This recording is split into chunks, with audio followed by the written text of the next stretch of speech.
Bom, meus queridos, graça e paz, que o Senhor abençoe a todos. Vamos, antes de começar a nossa live, hoje, graças a Deus, estou conseguindo ter retorno aí do meu som. Isso é bom porque te dá mais segurança, não fica com aquele medo, se estão ouvindo ou não. Né? Vamos fazer uma oração para que o Senhor nos abençoe.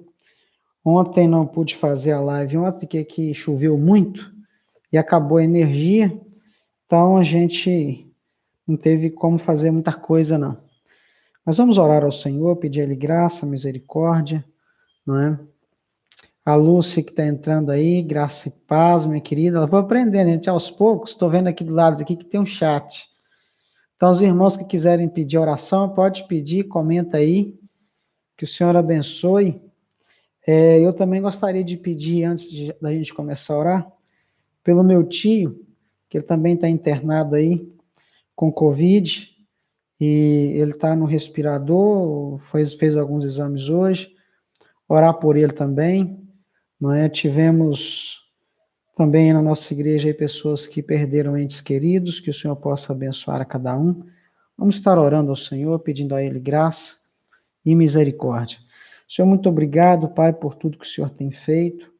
Obrigado a Deus pela oportunidade de estarmos aqui para aprendermos um pouco mais da Tua palavra e louvarmos ao Teu santo nome. Obrigado a Deus por tudo que o Senhor tem feito. E é assim que nós oramos, Deus, porque dependemos do Senhor para tudo e todas as coisas. Abençoe, ó Deus, os nossos familiares. Tenha misericórdia e nos proteja contra essa doença. E que o Senhor possa nos guardar, Deus. Sabemos que o Senhor está no controle e que tudo coopera para o bem daqueles que te amam. Então, ó Deus, guarde a tua igreja, nos faça, ó Deus, fortes a cada dia, para honrar e glorificar o seu nome. É assim que nós oramos, no nome santo de Jesus. Amém, Deus. Amém. Meus queridos, gostaria de convidar os irmãos a abrirem as Bíblias em Mateus capítulo 25. Nós vamos estar falando sobre a parábola dos talentos. Não sei se deu para os irmãos verem aí no título, que ainda está tudo muito novo. E também estou percebendo que está muito escuro. Então, se Deus abençoar, assim que voltar a abrir as coisas de novo, comprar um negócio que joga luz, né? Que aí fica um pouco mais claro, fica mais visível para os irmãos também. Mateus capítulo 25, nós vamos fazer a leitura dos versos 14 até o verso de número 30. Mateus 25, 14 a 30. Diz assim a palavra de Deus: Pois será como um homem que, ausentando-se do país, chamou os seus servos e lhes confiou seus bens. A um deu 5 talentos, a outro 2 e a outro 1. Cada um segundo sua própria capacidade. E então partiu.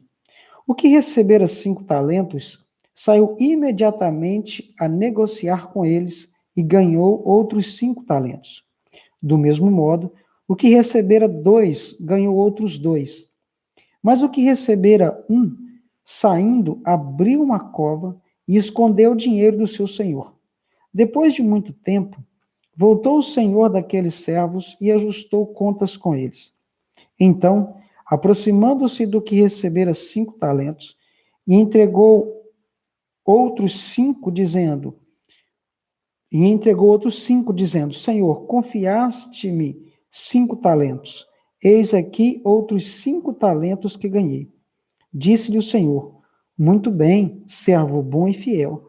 Fostes fiel no pouco, e sobre o muito te colocarei. Entra no gozo do seu Senhor. E aproximando-se também o que recebera 2 talentos, disse, Senhor, 2 talentos me confiastes. Aqui tem outros 2 que ganhei. Disse-lhe o Senhor, muito bom, servo bom e fiel. Fostes fiel no pouco, e sobre o muito te colocarei. Entra no gozo do seu Senhor. Chegando por fim o que recebera 1 talento, disse, Senhor, sabendo que és homem severo, que ceifas onde não semeastes, e ajuntas onde não espalhastes, receoso, escondi na terra o teu talento. Aqui tens o que é teu.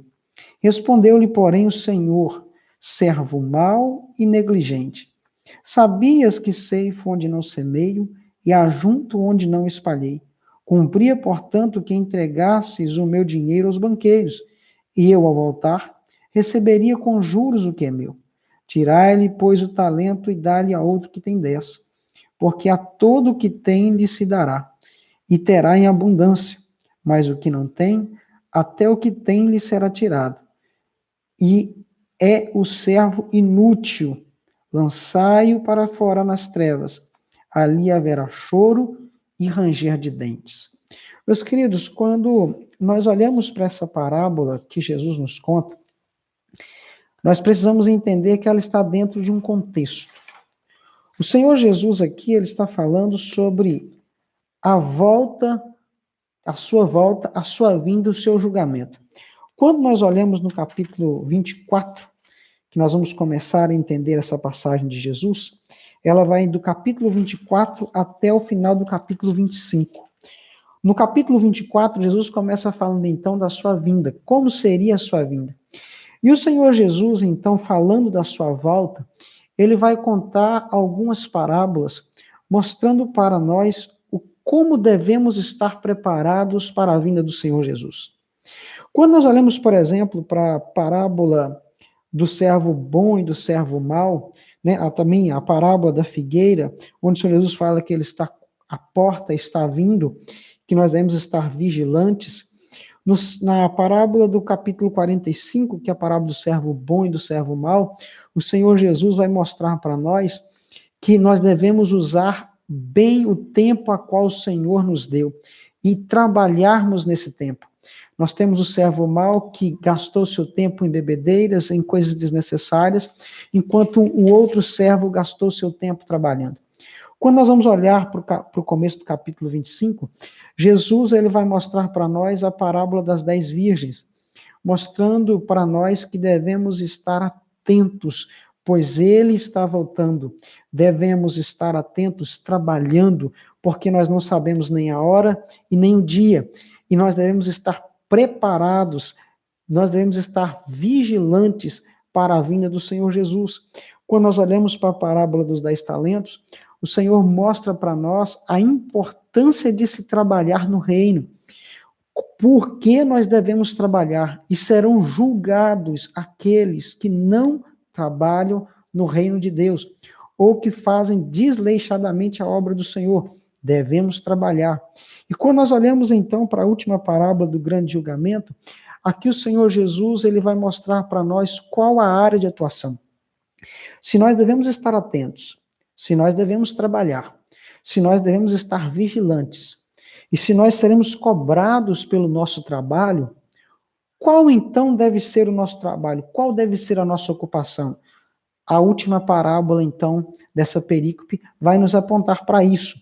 Então, meus queridos, quando nós olhamos para a nossa parábola em questão aqui, o Senhor Jesus ele quer nos ensinar uma coisa, que Deus irá cobrar os frutos do nosso trabalho, independente daquele que recebeu menos responsabilidade e menos trabalho do que os outros, mostrando para nós que não há desculpas para aqueles que estão menos preparados. Porque às vezes pode ser a grande desculpa, não estava preparado para trabalhar, não sabia o que fazer. E o Senhor Jesus então mostra para nós que há o que fazer e deve ser feito, e nós devemos trabalhar para isso. Quando nós olhamos para essa parábola, então, e para aquilo que o Senhor quer nos ensinar, nós precisamos entender o que é talento.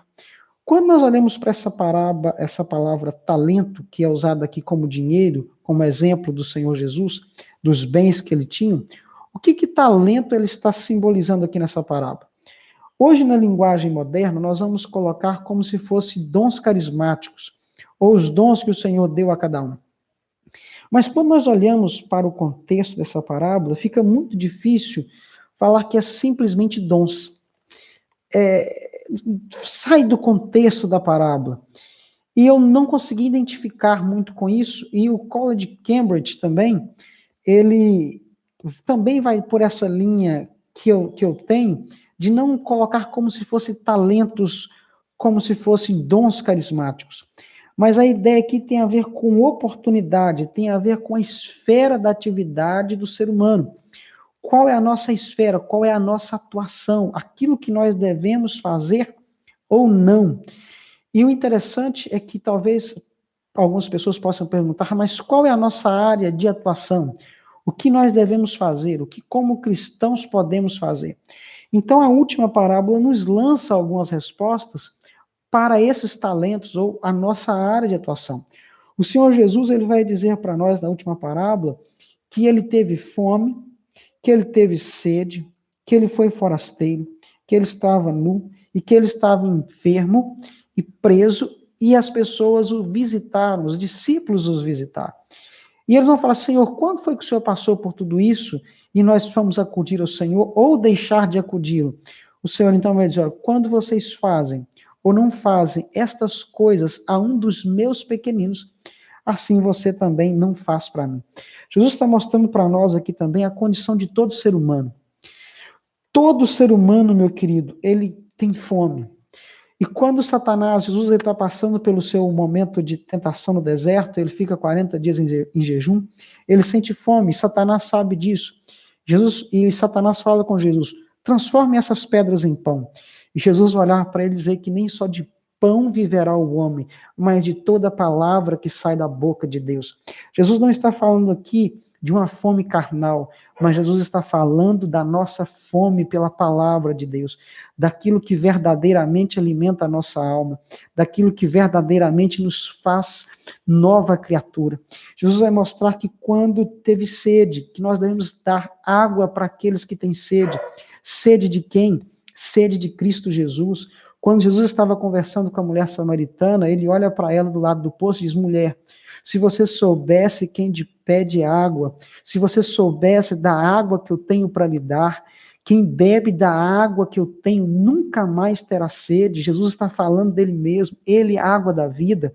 O que Jesus está mostrando para nós é que ele é aquele capaz de saciar a nossa sede. E como que nós saciamos as pessoas, levando Cristo para elas, para saciar a sede dessas pessoas? Vocês estavam nus e vocês me deram de vestir, ou fizeram isso para alguém? Como? Meus queridos, todos nós, hoje, na nossa condição, nós estamos completamente sem absolutamente nada, mas nós podemos levar o evangelho, a esperança da boa nova. Assim também, nós como forasteiros que não pertencemos a esse lugar, da mesma forma, nós que estávamos presos pelo pecado, enfermos pelo pecado, mas nós temos cura, podemos levar, visitar, alcançar as pessoas e levar cura a elas. Quando nós fazemos estas coisas, quando atuamos nessa área, nós então levamos as boas novas do Senhor, o evangelho da graça, levamos o evangelho que transforma, que muda a vida, que faz um ser humano caído, que faz um ser humano preso, enfermo, traz cura, sacia a alma e transforma esse homem. Quando nós olhamos para a nossa área de atuação, então, para esses talentos que o Senhor distribuiu, é a nossa área de atuação, onde nós estamos atuando com o poder do Evangelho. O que nós estamos fazendo com o poder do Evangelho que foi entregue a nós? E quando nós olhamos aqui, é muito interessante, porque na parábola o Senhor Jesus vai falar para nós que foi dado 1 talento, 2 talentos e 5 talentos. E às vezes a gente pode achar que aquele que recebeu 1 talento recebeu pouco. Mas 1 talento, como nós já tínhamos visto em uma das mensagens na igreja, 1 talento, ele é 6.000 denários para equivaler a 1 talento. Para um trabalhador comum, ele ter que trabalhar e juntar 1 talento por dia, tirando despesas de água, de comida, de alimentação, de todas as suas despesas, para ele juntar 1 talento por dia, ele teria que trabalhar o equivalente a 12 anos de trabalho, juntando 1 denário ao dia. Jesus está falando aqui que é uma fortuna. Todos eles, seja o que recebeu 5 talentos, 2 talentos ou 1, todos receberam uma grande fortuna. O que nós devemos ter em mente, meu querido, é que independente da nossa área de atuação no reino de Deus, se nós vamos alcançar multidões, há pessoas que Deus chamou com talentos extraordinários, com alcance extraordinário, que o Senhor deu a eles oportunidade, uma esfera de agir muito grande. Temos Calvino, temos Lutero, nós temos vários homens de Deus, como Santo Agostinho, nós temos também Charles Spurgeon, príncipe dos pregadores, homens que marcaram história, temos os apóstolos, temos homens de Deus que mudaram, mas também temos homens que receberam um alcance menor, temos pessoas, por exemplo, que a sua atuação será na igreja, temos que não tem esse alcance todo, mas alcança pessoas e alcança vidas, temos pessoas que a sua esfera de atuação, ela está na família, está nos amigos, está no seu cotidiano, independente da esfera de alcance, se seja uma esfera menor ou maior, nós precisamos entender que a responsabilidade que o Senhor nos colocou, ela é uma verdadeira fortuna. O Evangelho é a maior riqueza que nós temos. É por isso que Jesus vai dizer aos seus discípulos: juntem para vocês tesouros nos céus, porque lá é a vossa verdadeira riqueza. Quando nós olhamos, então, para a nossa área de atuação, independente se ela, na nossa mente, é pequena ou grande, ela é um valor inestimável para o reino de Deus. Então, meu querido, nós não podemos perder isso de mente jamais. E teve aquele que, então, que recebeu 5 talentos, trouxe mais 5 talentos para o seu senhor, outro recebeu 2, entregou mais 2. Mas o que recebeu um talento, ele, com medo, né, de gastar o dinheiro do seu senhor, ele pega então e esconde, oculta e enterra aquele tesouro em um lugar. E às vezes algumas pessoas possam dizer, mas por que ele enterrou? Como nós também já dissemos no sermão passado, era costume naquela época as pessoas enterrarem os seus dinheiros ou as suas fortunas nos campos, em tempos de guerra, em tempos de crise, com medo de roubo, porque caso viesse alguém, era só ela pegar, esconder o seu dinheiro, depois da crise, depois do tempo de perigo, ia resgatava esse dinheiro onde ela havia enterrado. Então esse homem aqui, ele não faz algo que era estranho naquela época. Ele faz algo que para ele era seguro. Só que tem um pequeno problema, que quando nós vamos olhar agora, meus queridos, e só antes de passar para o nosso segundo ponto aqui, o que eu acho interessante é que ele olha para aquele dinheiro, ou para aquilo que ele recebe, esconde. E vem uma pergunta para nós, meus queridos, quantas vezes nós não recebemos algo de Deus para fazer? E nós pegamos aquilo que o Senhor nos deu e enterramos aquilo em algum lugar. Nós pegamos e deixamos de fazer. Nós escondemos, enterramos aquilo que o Senhor nos deu para fazer. Meus queridos, quantas vezes nós não fazemos isso? E quando nós olhamos então agora para os versos de número 24 e 25, aquele homem então, ele vai tentar dar uma desculpa do seu medo. E ele vai culpar o próprio Senhor pelo seu medo. Olha nos versos 24 e 25, assim diz a palavra de Deus. Chegando por fim o que receberam um talento, disse, Senhor, sabendo que és homem severo, que ceifas onde não semeastes, e que ajuntas onde não espalhastes, receoso, escondi na terra o teu talento. Aqui tens o que é teu. Aquele homem, ele vai olhar para o seu senhor e dizer, olha, a culpa é sua. Eu fiquei com medo por culpa do Senhor. Porque eu sei que o Senhor é alguém severo, que traz punição para aqueles que não fazem o que o Senhor quer que faça. Eu fiquei com medo e escondi o talento. Meus queridos, o homem, desde o começo, ele está sempre preocupado em transferir para os outros o seu erro. Isso foi com Adão. A culpa do pecado de Adão não foi Adão. A culpa do pecado de Adão foi Eva. Eva não foi a culpada pelo seu pecado. A culpada pelo pecado de Eva foi a serpente. Da mesma forma acontecerá no dia do juízo. Aqueles que não fizeram, aqueles que deixaram de fazer algo para o reino de Deus, que não fizeram o que deveriam ser feitos, irão culpar alguém, irão culpar o próprio Deus. Senhor, a culpa de não ter feito nada não é minha, a culpa é do Senhor. O Senhor me deu medo e por isso eu não fiz. Meus queridos, e quando nós olhamos para essa fala, o Senhor daquele homem, então, vai mostrar para ele que a verdadeira culpa era dele mesmo. Olha só o versos 26 e 27. Respondeu-lhe, porém, o Senhor, servo mau e negligente. Sabias que ceifo onde não semeei e ajunto onde não espalhei?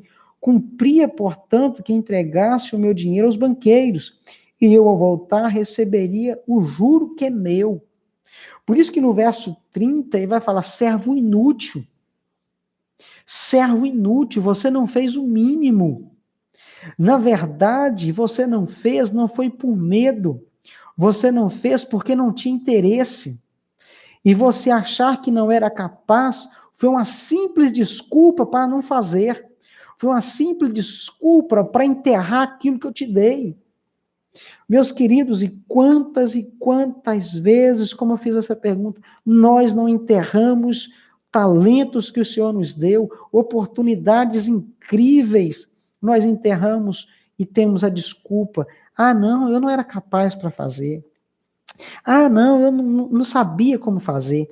Sabe que, na verdade, meu querido, e o que o Senhor estava mostrando para aquele homem, na verdade é falta de interesse. Na verdade é não querer fazer, é não querer problema. Sabe por quê? Aquele homem virou e falou assim, eu estou com um talento. Eu não sei como administrar isso direito. Eu não estou querendo ouvir pitaco de ninguém. Eu não estou querendo ouvir as pessoas reclamarem que eu não estou sabendo lidar com isso. Eu não quero ouvir ninguém falando que eu não estou fazendo direito. Eu não quero ouvir ninguém falando que eu não rendi o que eu deveria ter rendido. Eu quero ficar tranquilo, eu quero estar numa zona de sossego. Eu quero pegar, enterrar, não ter responsabilidade. Eu fico como o homem da primeira parábola do servo mau, que ele vê o trabalho a ser feito, mas ele vai beber com os amigos, vai viver a vida sem nenhum compromisso. Meus queridos, aquele homem, na verdade, não tinha interesse em multiplicar o que o Senhor lhe havia confiado. Meus queridos, e quantas vezes na nossa vida nós não fazemos a mesma coisa? Mas, meus queridos, nós seremos desmascarados. A nossa falta de interesse vai ser desmascarada diante de Deus. Não terá como dar desculpas diante de Deus. E aquele Senhor então diz para ele, olha, o que você não teve foi interesse. Você não quis agir. Você não quis trabalhar. A culpa é sua. Meus queridos, o que o Senhor Jesus está nos mostrando é não há desculpas. Mesmo aqueles que pensam ter recebido pouca responsabilidade, pouco trabalho, se não trabalhar, será julgado por Deus e não haverá desculpas. Porque o que está no nosso interior será revelado e será colocado para fora. E é por isso que vem a punição. Meus queridos, toda aplicação, toda pessoa que vai aplicar algo, é por isso que ele vai falar que cumpria ele que entregasse aos banqueiros para que ele recebesse o que era juro, um juro que era dele. Ele falou assim, olha, você tivesse colocado nos banqueiros, eu teria recebido o juro que era meu. E como eu te confiei algo, e você não foi capaz de me devolver aquilo que é meu por direito, eu vou tomar tudo que você tem. Porque o que aquele servo tinha não conseguia pagar a dívida que ele tinha. Porque era para ele ter um rendimento, entregado algo ao seu senhor. Como ele não entregou o que aquele rendimento deveria ter trago, o senhor falou assim, olha, vou tomar o que é seu. Como o que ele tinha não era capaz, é por isso que ele fala, até o que você pensa em ter vai ser tomado. Porque eu quero o que o meu rendimento era para dar. Eu vou cobrar de você. porque você foi negligente. Eu vou cobrar de você porque você não teve o interesse. Aí, meus queridos, é que, infelizmente, nós não podemos jamais pagar a dívida do nosso pecado. É por isso que quando nós recebemos o perdão de Deus, quando nós recebemos as boas novas do Evangelho, quando somos transformados pelo Evangelho do Senhor, que é a maior riqueza que nós temos. É por isso que ele fala, esse homem se ausentou e confiou os seus bens. Os bens é o Evangelho do reino de Deus. O Senhor Jesus se foi. O Senhor Jesus subiu aos céus. E ele entregou a nós, a igreja, o seu bem mais precioso, que é o Evangelho, que é a sua palavra, que transforma o homem, que dá de comer ao homem, que sacia a sede do homem, que mostra para ele o seu verdadeiro lugar, que mostra para ele que ele é um forasteiro nessa terra, que mostra para nós como nós não tínhamos absolutamente nada, mas quando nós entramos no reino de Deus, nós somos vestidos pelo Senhor. Mostra para nós como nós somos enfermos e como nós somos manchados pelo pecado e como nós estamos presos à nossa natureza, mas só que o Senhor Jesus nos liberta dessa natureza pecaminosa pelo poder transformador do Evangelho. Essa é a maior riqueza que nós temos. E como que nós estamos agindo com a riqueza que o Senhor nos deu? Como nós estamos trabalhando, progredindo o reino de Deus, levando as boas novas do Evangelho, aproveitando as oportunidades que o Senhor nos deu de levar as boas novas, independente da nossa esfera de atuação, seja ela aos nossos olhos pouca, seja ela longa, seja ela aquelas que marcam a história. Meus queridos, devemos nos apegar àquilo que o Senhor nos deu, a essas oportunidades, e clamar ao Senhor, e trabalhar no reino de Deus. E é isso aqui que nós devemos tomar para nós como lição hoje. É tirar dessa lição, meus queridos, que o Senhor Jesus nos confiou uma riqueza tremenda. E que nós precisamos trabalhar, que nós precisamos dar frutos, porque é isso que o Senhor exige de nós. Não é só trabalhar por trabalhar, mas é os frutos, que nós podemos nos atentar, cada um na sua esfera, cada um na sua localização. Tem pessoas que foram chamadas para encantar o Brasil com suas músicas, por exemplo, né? Mas tem pessoas que foram chamadas para tocar na igreja. Toque na igreja, faça o seu melhor, se dedique, se empenhe. Tem pessoas que foram chamadas para pregar no mundo inteiro, mas tem pessoas que foram chamadas para pregar na sua igreja local. Faça isso com dedicação, pregue, ensine, se esmere, faça o melhor que você possa, dê os seus frutos. Talvez a sua área de atuação seja na sua casa, na sua família, no seu trabalho. Seja atuante lá, pregue o evangelho lá, proclame as boas novas do reino lá. Meu querido, nunca deixe de trabalhar. Pense sempre no progresso do reino de Deus. Nós estamos trabalhando para alcançar vidas. E essas vidas, meus queridos, não são vidas aleatórias. São nossos irmãos na fé. Se nós cremos que na eleição divina, se nós somos de fato calvinistas, quem está lá fora, meu querido, são nossos irmãos na fé. Quem está lá fora são nossos irmãos, pessoas que estão ligadas a nós pelo sangue do Cordeiro, pessoas que estão necessitadas, com fome, carente, irmãos nossos que carecem ouvir a mensagem do Evangelho. E qual é o nosso dever? Alcançá-los com o poder do Evangelho, trazer os nossos irmãos de volta, mostrar para os nossos irmãos que eles não são forasteiros e que não estão perdidos, que eles têm um Pai que os ama e que tem irmãos na fé que os deseja bem e que os quer bem.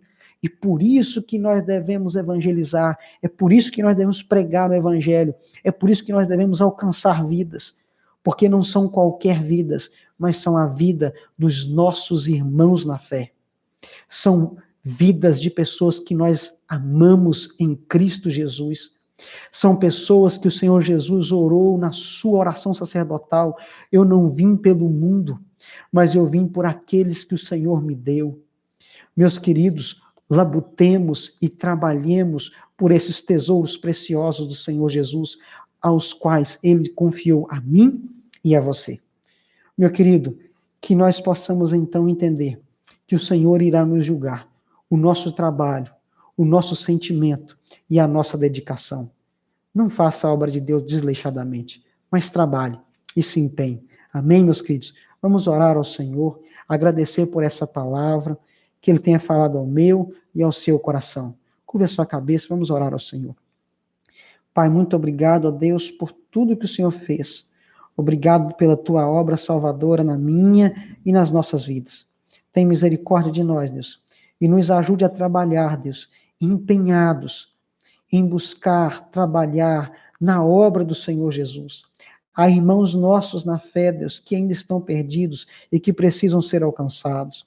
Nos ajude, ó Deus, nos dê força e nos dê ânimo.